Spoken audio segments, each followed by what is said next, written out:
नमस्कार दोस्तों, स्वागत है आप सभी का आपके अपने चैनल वीके मैथ पर। आज का जो ये वीडियो है दोस्तों एसएससी एमटीएस की मैथमेटिक्स के लिए एरिया एंड पेरीमीटर क्षेत्रफल एवं परिमाप का पार्ट फर्स्ट है, जिसमें हम इसका बेसिक कॉन्सेप्ट और इसके फॉर्मूला के बारे में समझेंगे। तो एरिया और पैरामीटर जो दोस्तों ट्राइंगल है, रेक्टेंगल है और स्क्वायर है, उसके फॉर्मूला यहाँ पर हम देखने वाले हैं, उसके बेसिक के बारे में हम समझने वाले हैं। आगे आने वाले वीडियो में हम समांतर चतुर्भुज वृत्त के बारे में सीखेंगे। तो इससे पहले के वीडियो में दोस्तों हमने चाल, समय और दूरी का टॉपिक है जो क्लियर किया है। अगर वो वीडियो आपने अभी तक नहीं देखा है तो यहाँ पर क्लिक करके वो वीडियो आप देख सकते हैं। चलिए आज के इस वीडियो को शुरू करते हैं। यहाँ पर हम एरिया एंड पैरामीटर को समझते हैं। तो यहाँ पर दोस्तों क्षेत्रफल एवं परिमाप, एरिया एंड पैरामीटर को हम समझे। यहाँ पर दोस्तों पहले हम क्षेत्रफल को समझते हैं कि क्षेत्रफल क्या होता है, एरिया क्या होता है। तो कोई भी आकृति हो उसका दोस्तों कुछ ना कुछ क्षेत्र होता है, या हम कह सकते हैं कि किसी आकृति की सीमाओं द्वारा जो क्षेत्र घिरा होता है वह उसका क्षेत्रफल होता है। जैसे यहाँ पर दोस्तों एग्जाम्पल के लिए मैंने एक ट्राइंगल बनाया है जो त्रिभुज है। यहाँ पर देखिए जो इसकी सीमाएं, जो इसकी बॉर्डर है, जो इसकी दोस्तों भुजाएं हैं, उनसे जो ये क्षेत्र घिरा हुआ है, ये अंदर का जो क्षेत्र है, इसे हम क्या कहेंगे, इसे हम कहेंगे एरिया, ये यानी कि क्षेत्रफल। ठीक है, तो ये इसका क्षेत्रफल हो जाएगा। क्षेत्रफल आपके समझ में आया। इसके बाद में होता है दोस्तों परिमाप। परिमाप दोस्तों क्या होता है कि किसी भी आकृति की जो भुजाएं या कहें हम बाउंड्री जो है, उनकी टोटल लंबाई जो होती है वही उसका परिमाप होता है। तो यहाँ पर हम पैरामीटर की बात करें तो इसकी जो लंबाइयां हैं भुजाओं की, उन सभी का योग क्या होगा, इस आकृति का परिमाप होगा। अब यहाँ पर दोस्तों क्षेत्रफल और परिमाप में ट्राइंगल का क्षेत्रफल आता है, परिमाप आता है। इसके बाद में रेक्टेंगल है यानी कि आयत, और उसके बाद में वर्ग है। इन तीनों को यहाँ पर हम क्लियर करने वाले हैं। तो यहाँ पर दोस्तों जो ट्राइंगल है, त्रिभुज है, इसके भी अलग अलग यहाँ पर प्रकार होते हैं भुजाओं और कोणों के आधार पर। तो यहाँ पर भुजा और कोणों के आधार पर भी जो क्षेत्रफल हमें दिए गए हैं वो हम समझेंगे।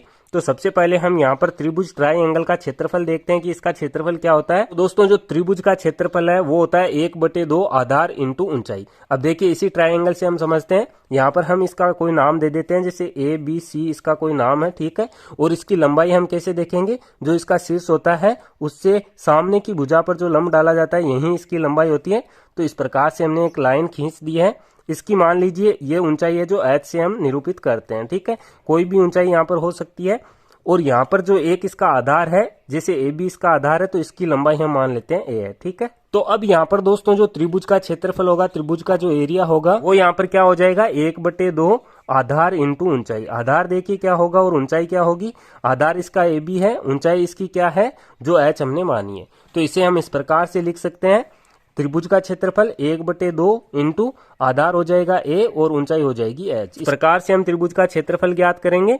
अब यहाँ पर हम बात करें परिमाप की, तो इसकी लंबाई हमने A मानी है, इसकी स्मॉल b, इसकी स्मॉल c मान लेते हैं, ठीक है। तो परिमाप यहाँ पर क्या हो जाएगा, परिमाप यहाँ पर दोस्तों A + B + C यानी कि तीनों भुजाओं का योग हो जाएगा।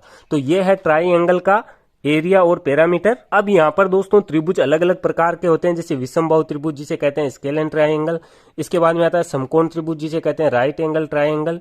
इसके बाद में आता है दोस्तों समद्विबाहु त्रिभुज यानी कि जिसकी दो भुजाएं समान होती है। तो चलिए सभी के अलग अलग प्रकार हम समझते हैं और इनके जो भी फॉर्मूला है वो हम देख लेते हैं।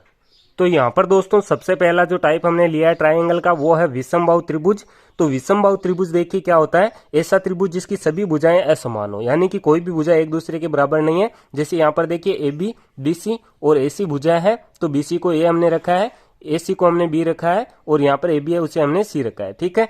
तो यहाँ पर इनका मान हमने लगा दिया है ताकि जब हम फॉर्मूला लिखें तो वहां पर आसानी हो। तो ये जो दोस्तों वीडियो थोड़ा सा लेंथली हो सकता है, लेकिन यहाँ पर बेसिक जब हमें पता होगा तभी हम आगे क्वेश्चन सोल्व कर पाएंगे। अब यहाँ पर देखिए जो विषमबाहु त्रिभुज है जिसकी सभी भुजाएं असमान है, इसका देखिए परिमाप क्या हो जाएगा। पहले तो परिमाप हम देख लेते हैं। परिमाप यहाँ पर दोस्तों जैसा कि मैंने बताया तीनों भुजाओं का योग होता है, तो A + B + C इसका परिमाप होगा। अब यहाँ पर देखिए जब हम विषमबाहु त्रिभुज का क्षेत्रफल ज्ञात करते हैं तो वहां पर हमें आवश्यकता होती है अर्ध परिमाप की। अर्ध परिमाप यहाँ पर क्या होता है, जिसे S से हम व्यक्त करते हैं। तो यहाँ पर देखिए पूरा परिमाप क्या है, A + B + C, तो इसे हम 2 से डिवाइड करा देंगे तो यहाँ पर क्या आ जाएगा, अर्ध परिमाप। तो A + B + C/2 ये क्या होता है, अर्ध परिमाप, ठीक है। अब यहाँ पर हम इस त्रिभुज का क्षेत्रफल ज्ञात कर सकते हैं, विषमबाहु त्रिभुज का। तो इसका देखिए क्षेत्रफल क्या हो जाएगा। इसके लिए दोस्तों एक हीरोन का सूत्र हम कह सकते हैं, हम कहें हीरोन फॉर्मूला। तो उसके लिए देखिए क्या होता है, स्क्वायर रूट में यहाँ पर हमें रखना होता है। जो अर्ध परिमाप है उसे हम बाहर रखेंगे S को, और इसके साथ में सभी भुजाएं इसमें से घटती जाएगी। किस प्रकार से, जैसे S - A हो गया, इसके बाद में ब्रैकेट में s माइनस बी हो गया, इसके बाद में ब्रैकेट में s माइनस सी हो गया। तो इस प्रकार से इसका क्षेत्रफल हम ज्ञात करेंगे और s यहाँ पर क्या है, अर्ध परिमाप, जो यहाँ पर दोस्तों परिमाप से हमें ज्ञात होगा। तो इस प्रकार से यह है विषमबाहु त्रिभुज, जिसका दोस्तों क्षेत्रफल और परिमाप हम इस तरीके से ज्ञात कर सकते हैं। अब इसके बाद में आता है दोस्तों समकोण त्रिभुज, जिसे कहते हैं दोस्तों राइट एंगल ट्रायंगल, जो यहाँ पर क्या होता है, जिसमें एक कोण समकोण होता है। चलिए इसका भी क्षेत्रफल और परिमाप हम समझ लेते हैं।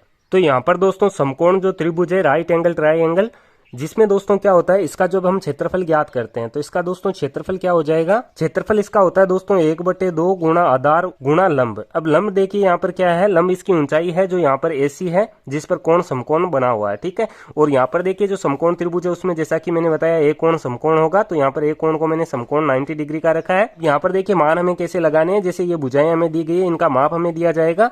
तो 1/2 आधार देखिए क्या हो जाएगा, आधार इसका AB है, यानी कि जिसे हमने A रखा है, तो A गुणे लंब इसका क्या है, AC है, जो हमने रखा है दोस्तों C से, तो यहाँ पर हो जाएगा C, यानी कि 1/2 गुणा A गुणा C। अब यहाँ पर हम बात करें इसके परिमाप की, तो परिमाप सबका सेम ही रहता है, यहाँ पर केवल समबाहु त्रिभुज में चेंज होगा, जो अभी मैं आपको बता दूंगा। तो यहाँ पर देखिए भुजा A, B और C, तो यहाँ पर क्या हो जाएगा, परिमाप A plus B plus C, ये इसका परिमाप हो जाएगा। यहाँ पर दोस्तों समकोण त्रिभुज का परिमाप और क्षेत्रफल इस प्रकार से है। चलिए आगे बढ़ते हैं, यहाँ पर हम समबाहु त्रिभुज का एरिया और पैरामीटर समझते हैं। तो अब यहाँ पर है दोस्तों समबाहु त्रिभुज, यानी कि ऐसा त्रिभुज जिसकी सभी भुजाएं समान हो, यानी कि अगर एक भुजा का मान A हमने रखा है तो बाकी की भुजाएं इसके बराबर होगी। जैसे यहाँ पर देखिए तीनों भुजाओं को हमने A से रखा है। समबाहु यानी कि सभी भुजाएं समान भुजाओं वाला, तो समान भुजाओं वाला त्रिभुज होगा, उसे क्या कहेंगे, समबाहु त्रिभुज। अब यहाँ पर दोस्तों देखिए इसका परिमाप हम कैसे ज्ञात करेंगे। परिमाप के लिए हमें पता है कि तीनों भुजाओं का हम योग करते हैं। तो तीनों भुजाएं देखिए यहाँ पर क्या है, A है, तो A प्लस A क्या हो जाएगा, तीनों A को हम ऐड करेंगे तो ये हो जाएगा 3A। तो सीधा सा जब भी हमें समबाहु त्रिभुज का परिमाप पूछे तो उसकी एक भुजा से हम 3 का गुणा करा देंगे, ठीक है। इसी प्रकार से हम क्षेत्रफल इसका देखें तो क्षेत्रफल दोस्तों क्या हो जाएगा, क्षेत्रफल के लिए दोस्तों सीधा सा इसका फॉर्मूला है, स्क्वायर रूट 3 बटे में हम 4 करेंगे और जो भुजा हमें दी जाएगी उसका इसके साथ में गुणा करा देंगे स्क्वायर से, ठीक है। अब यहाँ पर क्या होता है कि कभी कभी समबाहु त्रिभुज में हमें इसकी माध्यिका दे दी जाती है। माध्यिका क्या होती है, जैसे इस शीर्ष से सामने वाली भुजा पर लंब डाला गया है, ठीक है, या इसे हम माध्यिका भी कह सकते हैं, जो त्रिभुज को समान 2 भागों में विभाजित करती है। तो जब भी इस प्रकार से माध्यिका दे दी जाती है और क्षेत्रफल पूछ लिया जाता है तो वहां पर हम क्या करते हैं, स्क्वायर रूट 3 हम लिखेंगे, बटे में 3 लिखेंगे और यहाँ पर जो माध्यिका हमें दी जाएगी, माध्यिका की लंबाई हमें दी जाएगी, इसका हम यहाँ पर स्क्वायर कर देंगे, ठीक है। तो ये हो गया दोस्तों इसका तीसरा फॉर्मूला। अब यहाँ पर कभी कभी क्या होता है कि हमें समबाहु त्रिभुज की ऊंचाई पूछी जाती है एक भुजा देके। तो जब भी हमें समबाहु त्रिभुज की ऊंचाई ज्ञात करनी होगी तो ऊंचाई ज्ञात करने के लिए हम क्या करेंगे, इसके लिए दोस्तों फॉर्मूला हो जाएगा स्क्वायर रूट 3 बटे में यहाँ पर हमें 2 रखना है और यहाँ पर इसका गुणा भुजा से करा देना है। तो यहाँ पर हमें समबाहु त्रिभुज की ऊंचाई ज्ञात होगी। अब यहाँ पर दोस्तों ये हो गए फॉर्मूला समबाहु त्रिभुज के। इसके बाद में आता है समद्विबाहु त्रिभुज। समद्विबाहु त्रिभुज क्या होगा, समबाहु में सभी भुजाएं समान होती है। समद्विबाहु यानी सम यानी समान, द्वि यानी 2, बाहु यानी भुजा, समान 2 भुजाओं वाला, जिसकी 2 भुजाएं समान होगी वो क्या होगा, समद्विबाहु त्रिभुज। चलिए इसके बारे में भी हम इसके फॉर्मूला समझ लेते हैं। तो अब यहाँ पर है दोस्तों समद्विबाहु त्रिभुज, यानी कि जिसकी 2 भुजाएं समान हो। जैसे यहाँ पर देखिए ABC एक त्रिभुज है, इसकी यहाँ पर दोस्तों BC भुजा A हमने रखी है और AB और AC जो है वो BB है, यानी कि समान भुजाएं हैं। तो इसका देखिए जब हम परिमाप ज्ञात करेंगे तो परिमाप में जैसा कि हमें पता है तीनों भुजाओं का योग होता है। तो तीनों भुजाएं कौन सी है, A है, B है, B है, ठीक है। तो यहाँ पर हम क्या करेंगे, A प्लस B कर देंगे, ठीक है। तो यहाँ पर इसका देखिए परिमाप का फॉर्मूला क्या हो जाएगा, A यहाँ पर रहेगा प्लस B और B हो जाएंगे 2B, ठीक है। तो इसका परिमाप हो जाएगा A प्लस 2B, यानी कि यहाँ पर जो अलग भुजा है वो हमें रखनी है, जो समान भुजा है उसका 2 से गुणा करा देना है। अब इसका देखिए क्षेत्रफल क्या होगा। क्षेत्रफल जब हम ज्ञात करेंगे समद्विबाहु त्रिभुज का तो वहां पर दोस्तों अर्ध परिमाप हमें ज्ञात करना होगा, यानी कि इसका अर्ध परिमाप बटे में 2 रखेंगे तो S ज्ञात हो जाएगा, ठीक है। और यहाँ पर इसका फॉर्मूला हो जाएगा S माइनस B, यानी कि जो समान भुजा है वो हमें घटानी है और यहाँ पर इसके रूट में हमें क्या करना है, S को बाहर लिखना है और S में से A भुजा घटा देनी है। तो ये हो जाएगा इसका क्षेत्रफल का फॉर्मूला। तो इस प्रकार से दोस्तों त्रिभुज के जो प्रकार हैं उसके हमने फॉर्मूला समझ लिए, परिमाप और क्षेत्रफल के। अब यहाँ पर दोस्तों हम आगे बढ़ते हैं, आयत है उसका फॉर्मूला हम समझ लेते हैं, उसके विकर्ण की लंबाई, परिमाप, क्षेत्रफल के बारे में और स्क्वायर को भी हम समझ लेते हैं।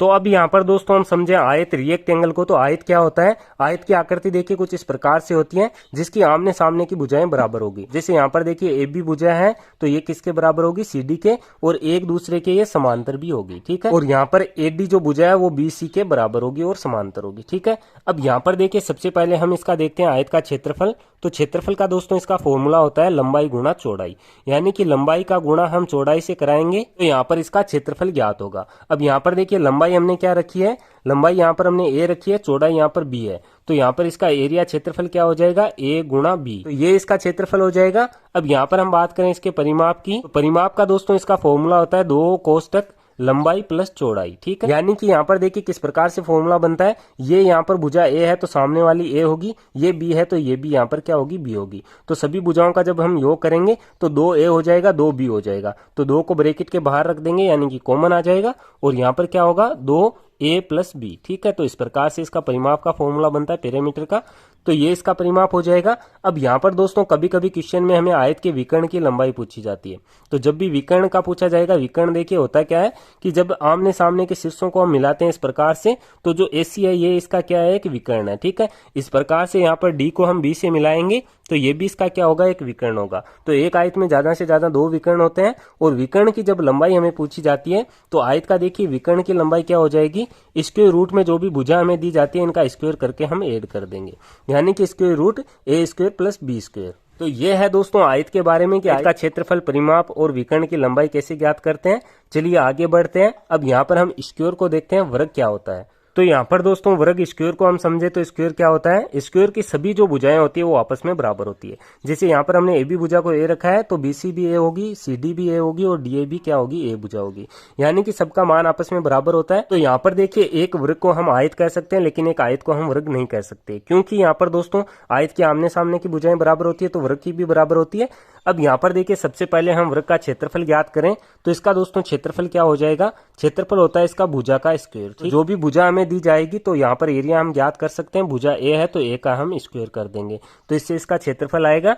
अब यहाँ पर हम बात करें इसके परिमाप की, तो परिमाप क्या होता है, सभी भुजाओं का योग होता है, तो चारों भुजाओं को हम ऐड कर देंगे तो a plus A plus A plus A क्या हो जाएगा, 4a, या हम कहें 4 गुना भुजा, इसका फॉर्मूला होता है, यानी कि भुजा का 4 से गुणा करा देंगे, भुजा क्या है, a है, तो 4a इसका क्या हो जाएगा, क्षेत्रफल।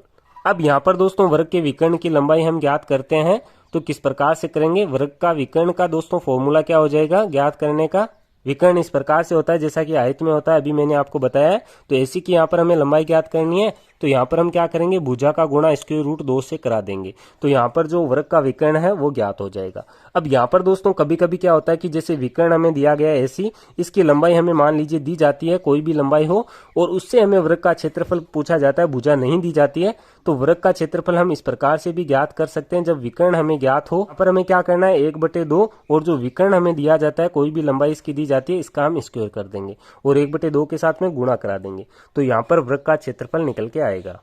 तो इस प्रकार से दोस्तों इसके कुछ फॉर्मूला है, इसका बेसिक है, जिसमें हमने आज सीखा है ट्रायंगल के बारे में, रिएक्ट एंगल के बारे में और स्क्वायर के बारे में। आगे आने वाले वीडियो में दोस्तों हम चतुर्भुज के बारे में और वृत्त के बारे में सीखेंगे। ये वीडियो आपको कैसा लगा कमेंट करके मुझे जरूर बताएं। अगर ये वीडियो आपको पसंद आया तो वीडियो को लाइक और शेयर जरूर करें। आगे आने वाले वीडियो देखने के लिए आप इस चैनल को सब्सक्राइब कर सकते हैं। सब्सक्राइब करने के बाद में बेल के आइकन को जरूर प्रेस करें ताकि आगे आने वाले वीडियो के नोटिफिकेशन आपको मिलते रहें। मैं मिलता हूँ आपसे इसी की नेक्स्ट वीडियो में, तब तक के लिए जय हिंद, जय भारत, वंदे मातरम।